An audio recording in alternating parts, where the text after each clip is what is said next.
بسم الله الرحمن الرحيم.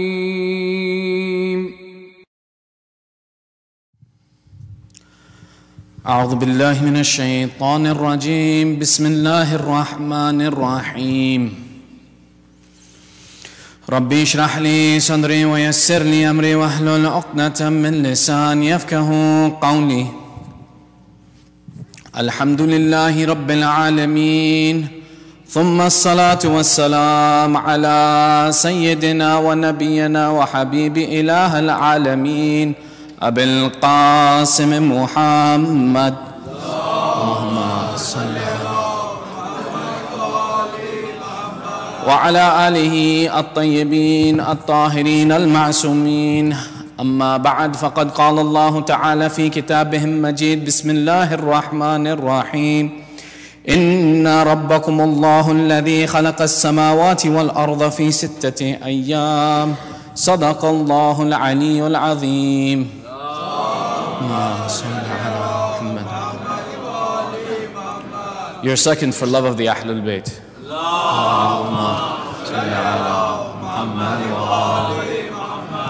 And your third today as a condolence to Sahib al-Asr wa Zaman. محمد وآل محمد. أعظم الله لكم الأجر يا مؤمنين. May Allah increase your reward over your sorrow for the loss of the Ahlul Bayt. Unfortunately, our time today is short and we have a lot of material to cover, so I will count on your salawat to keep the conversation moving. Salli ala Muhammad wa ali Muhammad. Our conversation, we've been focusing on the topic of Tawheed and answering various questions associated with correcting our thought process around the ideology of Tawheed and the presence of Allah. One question that becomes very interesting, and there's new research on it even till today, is the belief in God inherent? Are we born believing in Allah or not? Now, throughout recent history, we found that many scientists and philosophers have come with the opinion that no, the belief in God is something that's a man-made creation, that a way of consoling people, as a way of consoling themselves about not understanding about where they came from or what happened, or to give an answer to unanswerable questions, they came up with the idea that God did it, that it came from God.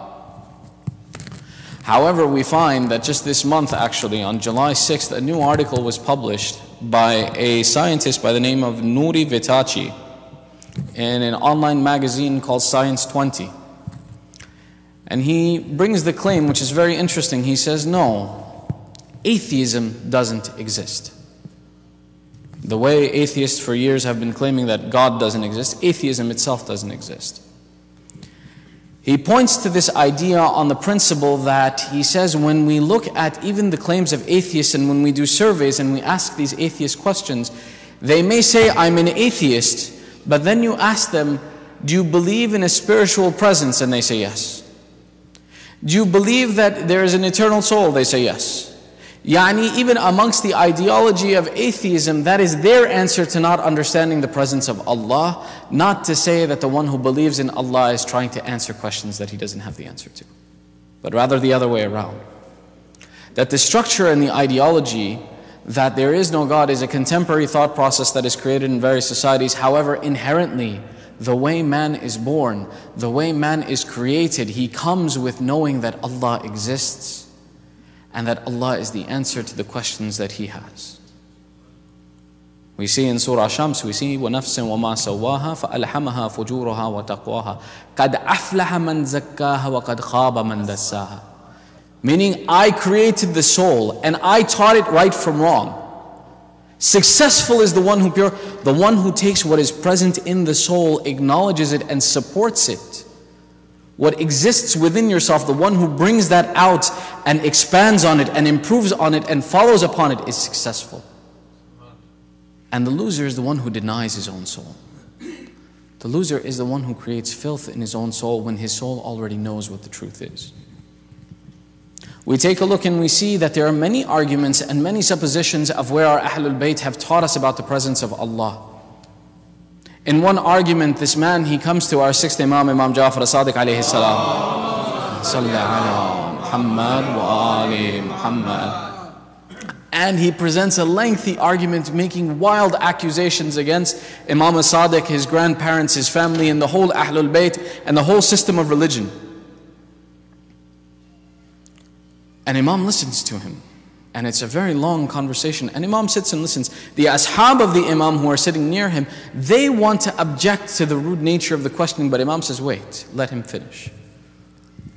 The first demonstration that Imam shows of the presence of Allah, he says, look at this egg. He says, tell me something. Can you take two liquids, put them in one container, and they don't mix? The man says, no, it's impossible. No man can do that. The Imam shows him the egg. He says, does not that exist right in this container right here? Is not the yolk and the white of an egg separated naturally, yet they exist in the same containment? Do you not think that it must be a very intellectual being that has made this creation in this format? And the questioner becomes silent. In another instance, we see another man who comes and he says, how can you prove to me that Allah exists? How can it be possible that Allah exists? The Imam, knowing this person, he says, you work in ships, don't you? He says, yes, I work in ships. You were in a storm once, weren't you? He says, yes, I was in a storm. In that storm, did the condition occur that your ship broke? He says, yes. In that condition, did you find yourself hanging on to a piece of wood in the middle of a storm in the middle of the ocean? He says, yes.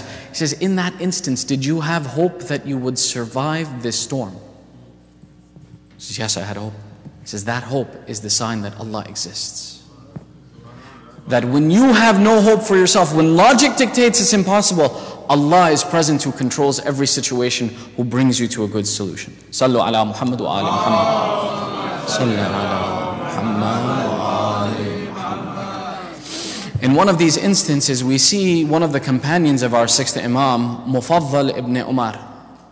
And this Umar is a different Umar. You see, in contemporary times, and this is an important conversation, in contemporary times, these certain names have been associated exclusively with certain personalities. Therefore, we avoid utilizing these names.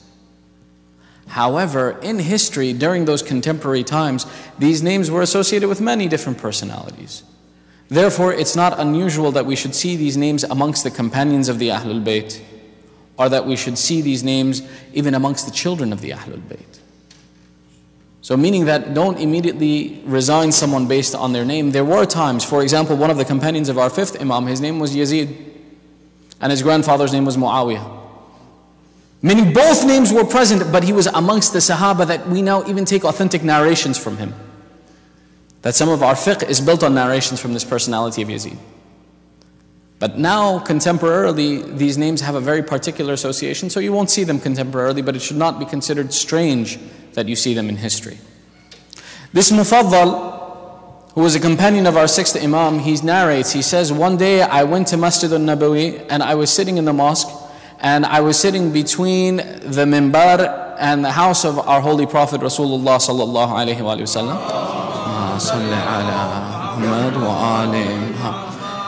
And we know that this place between the pulpit and between the house is a garden from the gardens of heaven.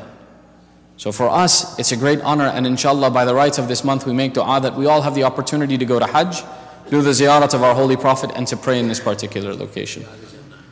Now, he says, as I was sitting there, this famous Arab atheist, Ibn Abi Awja, came and he sat within earshot of me.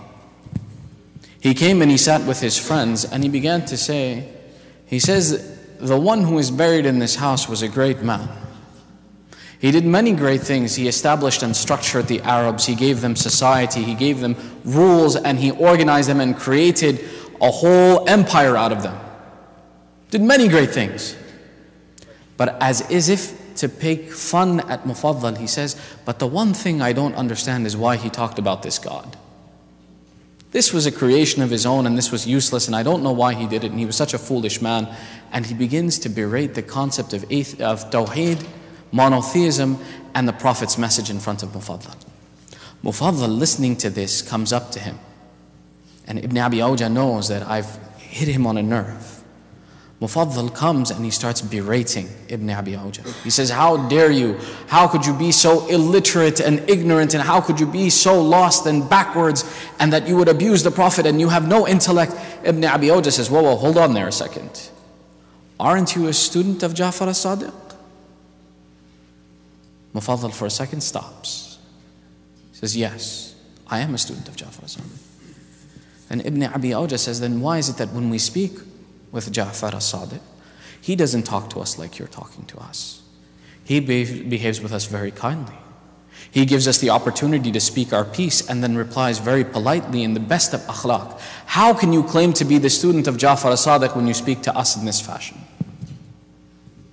And Mufaddal is silenced and he's embarrassed by his actions. Before we continue further, this is a sign for us that if that was the companion of the Imam and it was impermissible for him to behave in such a fashion and to speak in such a fashion, no matter who we speak with, no matter what arena we sit in, no matter what position we sit in, no matter how right we are, Mufaddal was clearly correct. We do not have the right to insult the one who we speak with. We do not have the right to abuse the one that we speak with. We do not have the right to talk down to the one that we speak with. Because this is not a sign of the Shia, of the Ahlul Bayt. Sallu ala Muhammad wa ala Muhammad. Sallu ala Muhammad.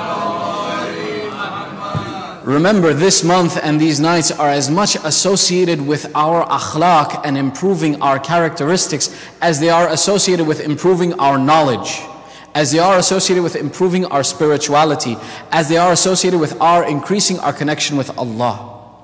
Because there is no way you can improve your connection with Allah if your connection with humanity is poor. You have an obligation. So we go back and we see the story of Mufaddal. Mufaddal becomes very dejected and realizes the flaw in his communication, and he goes to Imam as-Sadiq alayhi salam and he sits before Imam as-Sadiq.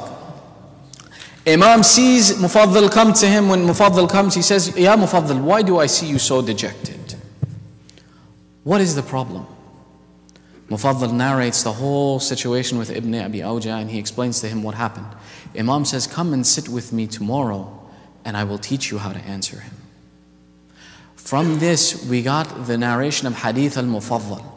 Hadith al-Mufaddal is separated into 4 sections, where Imam as-Sadiq step by step shows the logic, intricacy, intelligence of design and creation, first amongst people and man himself, then amongst animals, then amongst the environment, and then amongst even the idea of when difficulties and natural disasters occur amongst people.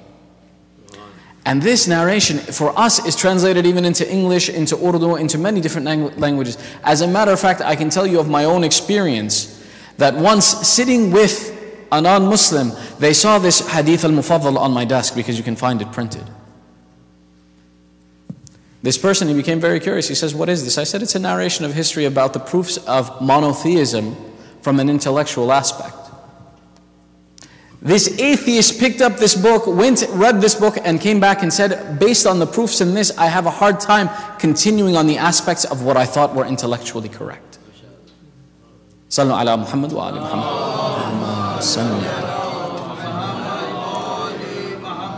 Which is why it shows the inherent structure. Imam teaches in a very intellectual fashion, and it becomes our responsibility then to take advantage. And I tell you, even to this day, in the Hawza, for the students of the Hawza, it is recommended to read Hadith al-Mufaddal, because of the support it gives to the idea of monotheism and the structure and the importance of it. Yet the language is so simple that anyone can pick it up and benefit from it. Because this idea of monotheism, this idea that Allah is present, is inherent with us, within us. And when an Imam speaks, he harmonizes with our spirits that we understand his speech. An Imam doesn't waste words when he speaks, and we can take advantage of that. So now if we see that belief in God and belief in Allah is inherent and natural within us, where does this idea of evolution, where does this idea of atheism come from? And we have to address this idea of evolution, because Islam does speak about it. Islam does not shy away from the subject, so we shouldn't shy away from the subject. Now, to understand this idea of evolution, we have to first take a look at what is the counterpoint it stands against, which is known as creationism. The creationism that is in conflict with evolution is the creationism of biblical creationism. Why? Because they say in the Bible, God stated, I created the earth in 6 days, and on the 7th day God rested. Na'uzubillah, as if God needs rest. So they say the earth was created in 6 days. Then they say that the earth's existence is a period of 5,000 years old. So the evolutionists and the scientists say, but we see signs in the earth that the earth existed before this. We see dinosaurs, we see their bones. We see apes that existed. We see what they call the ancestors of human beings that existed on the earth. How do you explain this? Now, the biblical creationists say that it is not our job to question. The Bible said 5,000 years ago, that's when the earth came into being. Anything other than that is a lie, is a false attribute to God. And that if you see signs of other things in the earth, Allah put them there for us, God put them there for us to discover. They have no other meaning, they have no value. They mean nothing. They have no actual reality in existence. Now the scientist, the one who looks at reality, he looks at this and he says, I disagree with this. I see within the earth signs that it was older than 5,000 years. I look at the complexity of the earth and I don't have the ability to comprehend that in a period of 6 days this earth could come into being. I disagree with it. And then he comes up with his own theory and strategy of how to define and explain the earth. Now within evolution, they build their theory upon the idea of Charles Darwin and what he wrote in his book, The Origin of the Species. Now what's important to note is that Darwin himself disagreed with atheism. Darwin himself, when he was approached with the idea and the political party of atheism, denied it and said, this is too extreme, I can't accept this. And he himself spent the last part of his life as a preacher in a church and made his children attend the church. From one aspect, Darwin himself disagrees with it. The second part where we see Darwin disagree with this, when you take a look at The Origin of the Species and you take a look at his writing, he says that I think that the cell has an ability where it is like clay. When there is a better form for it to be in, it remolds itself into the better position. So if for an animal it is beneficial to have a longer beak, the cells remold themselves within a generation and then that bird has a longer beak. Now when you take a look at The Origin of the Species and you see Darwin's understanding of the cell, if he knew what we know today about the cells and how the structure and the complexity and the differentiation exists within cells, he himself would disagree with his own theory and say this is impossible. Between the idea of RNA, DNA, mitochondria, and all these other things, he didn't have the ability to know that these things exist within a cell. He literally thought that these cells are just simple like balls, like Play-Doh. You mold them and they shift. We should know better because we can see the flaws within this system. The other aspects of flaws within the evolutionary theory is that there is no answer from where life originated, where the transition from inorganic material to organic material happened. Some atheists say that it came from outer space. Some atheists say that there was a primordial group that was hit by lightning and it caused... No one can replicate the idea of turning something that's not living into something living. Another problem with atheism. The third aspect of the problem with atheism that we are with evolutionary theory that we have as a problem is the idea of the origination of new species. When we take a look and we try to crossbreed two species, what do we find? We find that they are sterile. It's not possible for new species to procreate or to produce fertile offspring after that. Again, it pokes a problem in the ideology of evolutionary theory. Yani, evolutionary theory is a theory that has been come up by people who disagree with biblical creationism to answer the creation of the earth, because again, when we look at the earth, إِنَّ فِي خَلْقِ السَّمَاوَاتِ وَالْأَرْضِ وَاخْتِلَافِ اللَّيْلِ وَالنَّهَارِ لَآيَاتٍ لِأُولِي الْأَلْبَابِ. In the creation of the earth, there are signs for those who are thoughtful. So if we are thoughtful, we have to acknowledge the fact that this earth was created, but how did it become created? Now we take a look at Islam, and we see what does Islam have to say about these things. The first thing Islam has to say about it is that yes, إِنَّ رَبَّكُمُ اللَّهَ الَّذِي خَلَقَ السَّمَاوَاتِ وَالْأَرْضَ فِي سِتَّةِ أَيَّامٍ. Yes, Allah is your Lord, the one who created the heavens and the earth, فِي سِتَّةِ أَيَّامٍ.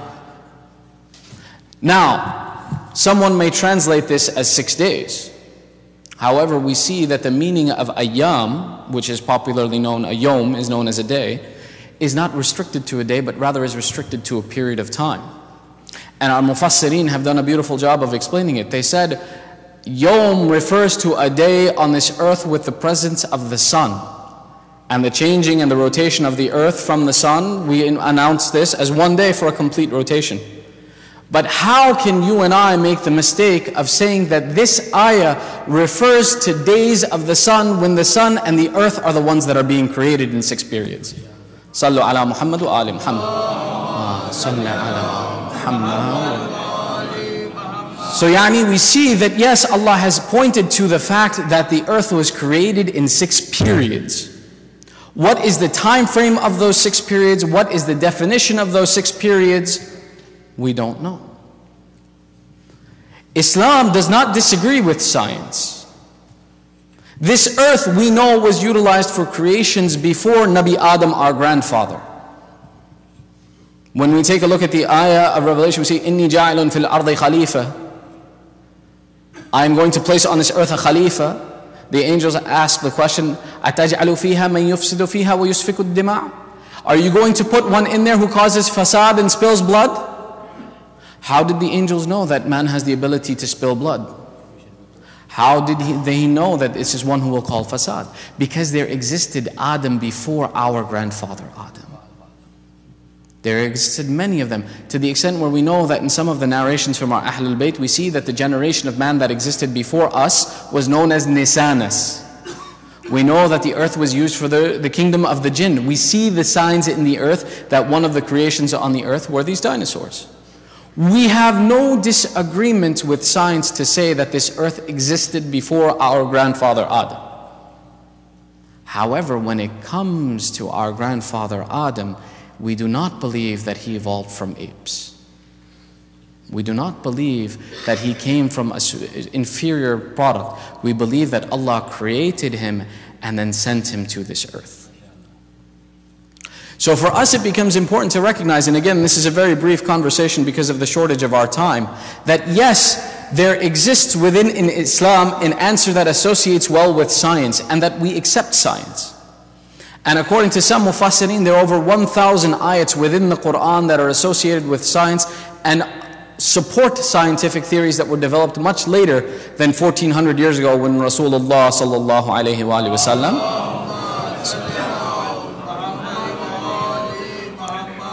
was given the Quran in these very nights of power. That these are the very nights in which we are certain that the Quran in its entirety was given to our Prophet.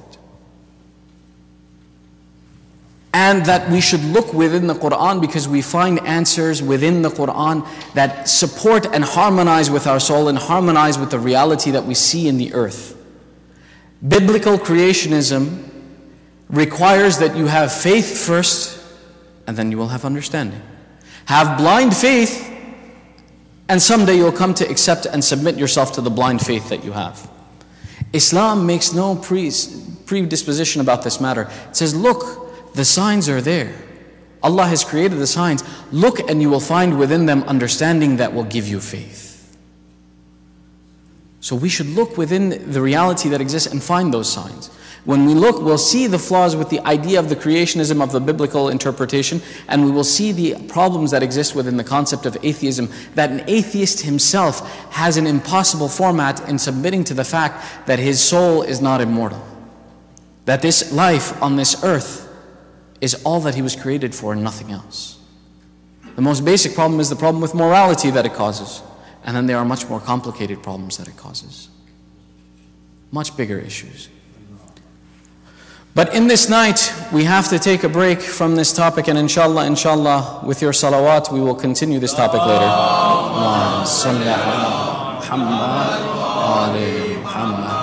And there is a narration that is pertaining to this day and this night from Sa'sa ibn Sawhan, associated with the fadail of Amir al-Mu'mineen.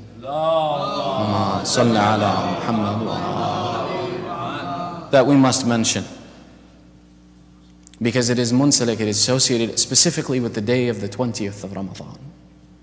When Sa'sa, he says that Amir al-Mu'mineen, while he was in a condition of pain, he told Imam Hassan alayhi salam to invite my Shia to come to me. Invite my Shia so that I can speak with them. Sa'sa says, myself and a number of the companions, we came to sit with our Imam. When we came to sit with our Imam, I asked him a question. I asked him, Ya Amir al-Mu'mineen, I have to ask you something. Do you give me permission? Amir al-Mu'mineen says, ask me. He says, oh Amir al-Mu'mineen, I wish to understand, who is greater, you or Adam? Amir al-Mu'mineen says that while it is inappropriate for one to speak about his own greatness, Allah has also mentioned that when I give you bounties, announce them so that people can learn from these bounties. So, oh Sa'sa, I answer you that I am Afdal. I am greater than Adam. Sa'sa says, Ya Amir al-Mu'mineen, explain to me why you are greater.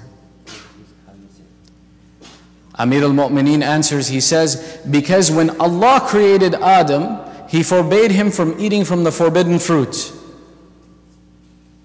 from the forbidden tree. That tree, according to our Mufassirin and the narrations of the Ahlul Bayt, was wheat. And Amir al-Mu'mineen says, and Adam ate from it. Yet I have never eaten wheat in my whole life. Therefore, I am greater than Adam. Sa'sa says, Ya Amir al-Mu'mineen, then explain to me, who is greater? Are you greater? Or is Nabi Nuh greater? Amir al-Mu'mineen says, I am greater. Sa'sa says, explain to me, Ya Amir al-Mu'mineen, why are you greater? Amir al-Mu'mineen replies that Nuh was sent to preach to the people. When he preached to the people, they denied him and they abused him and they did not support him. So when Nuh became tired, he invoked Allah's curse on those people. Ya Sa'sa'a, I am the one whose right was stolen. I am the one who was abused. I am the one who has been mistreated for many years. Yet I have never invoked the curse of Allah on the people. Therefore, I am greater than Nuh. Sa'sa says, Ya Amir al-Mu'mineen, who is greater? Are you greater or is Ibrahim greater? Amir al-Mu'mineen says, I am greater than Ibrahim. Because Ibrahim, he said to Allah, he said, Rabbi arini kayfa tuhyi al-mawta. Qala awalam tu'min? Bala walakin liyatma'inna qalbi. In the Quran, we see the conversation between Nabi Ibrahim and Allah, where Nabi Ibrahim says to Allah, Oh Allah, show me how you give life to something that has died. And Allah asks him, he says to him, he says, do you not have faith? Do you not have faith in me, Ya Ibrahim? Ibrahim says, no, I have faith in you, but to give comfort and confidence to my heart. Amir al-Mu'mineen says, Oh Sa'sa, if Allah removed all the curtains of all the heavens from before my eyes, it would not increase an ounce of my faith in Allah, because my faith is complete in Allah. Bhai, aaj ki raat pe agar salawat padhni hai, to aisi salawat na padhe.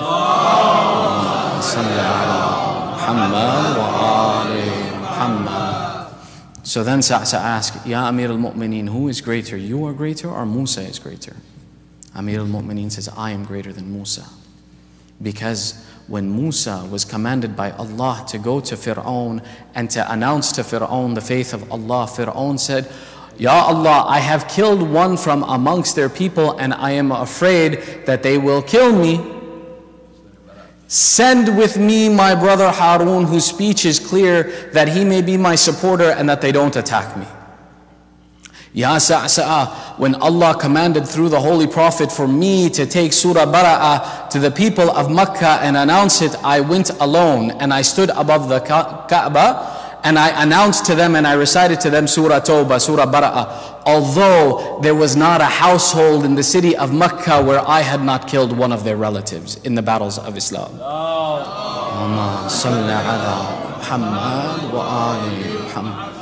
So Amir al-Mu'mineen is asked then by Sa'sa. Sa'sa says, Oh Amir al-Mu'mineen, who is greater? Are you greater or is Isa greater? Amir al-Mu'mineen says, I am greater than Isa. He says, why Amir al-Mu'mineen? How is it that you are greater than Nabi Isa? And before we finish this, understand that this riwayah is not just from Shia sources, but rather is narrated as well through authentic sources of Ahl Sunnah. In Sharh Nahj al-Balagha of Ibn Abi Hadid, the Tafsir of Zamakhshari, and many other sources as well narrate this very narration as well, that shows the superiority of Amir al-Mu'mineen to the Anbiya. Amir al-Mu'mineen says, I am better than Isa. Sa'sa says, why? He says, because when it came time for Maryam to give birth to Isa, Allah sent Jibreel to tell her, "Oh Maryam, exit, this is the house of Allah, this is not a place to give birth to children." And Maryam went out to the wilderness and gave birth to Isa. Yet when it came time for my birth, and my mother Fatima bint Asad was next to the Kaaba and held to the Kaaba and asked Allah, "Oh Allah, make easy for me the birth of my child," Allah opened the Kaaba and said, "Oh Maryam, come in, this is where Ali shall be born."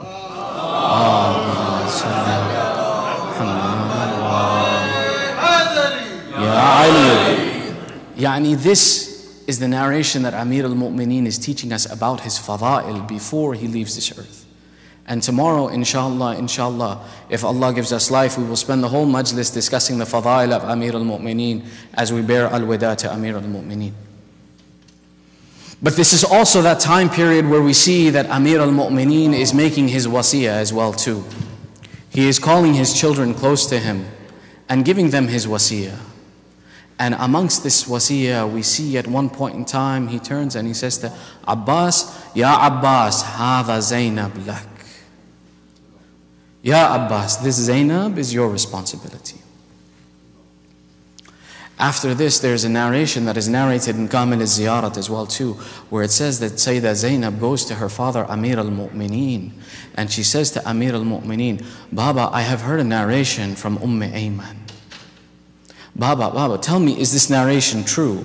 Can you narrate it for me? She says that she heard it from you, Baba." Amir al-Mu'mineen says, "It is as Ayman has narrated to you." "Baba, I don't believe it. You tell me. I want to hear it from you." "Oh Zainab, there will come a day where the battle will be such that the people who hear of the battle, their hair will turn white. There will come a day that will be of such great difficulty that you will lose Hussein. That Hussein will be martyred in such a way that even the angels will not be able to bear the loss of Hussein. Oh Zainab, on that day, you will lose your rida, you will lose your hijab. They will challenge you, you will go through many difficulties, and oh Zainab, I command you on that day to be patient. Be patient. Bear with patience." One of the mu'arrikheen, he writes that on this instance, Zainab asks, "Baba, ये कैसे हो सकता है जब एक बहन जिसके पास अब्बास जैसा भाई हो? ये दिन कैसे आएगा जब ज़ैनब के पास अब्बास जैसा भाई है? बाबा, अभी तो आप मुझे अब्बास के हाथ सौंप के गए हैं। अब्बास जैसा शुजा जब है तो ये कैसे हो सकता है कि ज़ैनब पे ऐसी मुसीबत आए? या सैयदा या सानिया ज़हरा, वो दिन आएगा जब अब्बास जाएगा पानी लेने। अब्बास पानी लेने जाएगा जब भाई इजाज़त नहीं देता, क्योंकि भाई कहता है कि अब्बास अगर तुम गए तो हमारी चादरों का हाफिज कौन होएगा? अब्बास अगर तुम चले गए तो कौन यहाँ पे रहेगा? तुम्हें जंग की इजाज़त नहीं या अब्बास। अब्बास ने ली तो पानी की इजाज़त ली, पानी की इजाज़त ली तो फिर शहीद हो गया अब्बास। उम्मुल बनीन जब बैन करती है, कहती है मेरा अब्बास तुम्हारे लंबाई इतनी ज़्यादा थी, तुम तो इतने ऊंचे दर्जा के थे। मैंने जब सुना कि या अब्बास तुम्हें शहीद किया गया, सर पे ज़ख्म देखी, ये कैसे हो सकता है? कौन था ऐसा जिसका जो है हथियार तुम्हारे सर तक पहुंच सके? या उम्मुल बनीन, ये वो दिन था जब अब्बास के पास पानी था, सीधा बाजू कलम हुआ, उल्टा बाजू कलम हुआ। अब्बास ने सोचा कि फिर भी पानी पहुंचाओ, आंख में तीर लगा।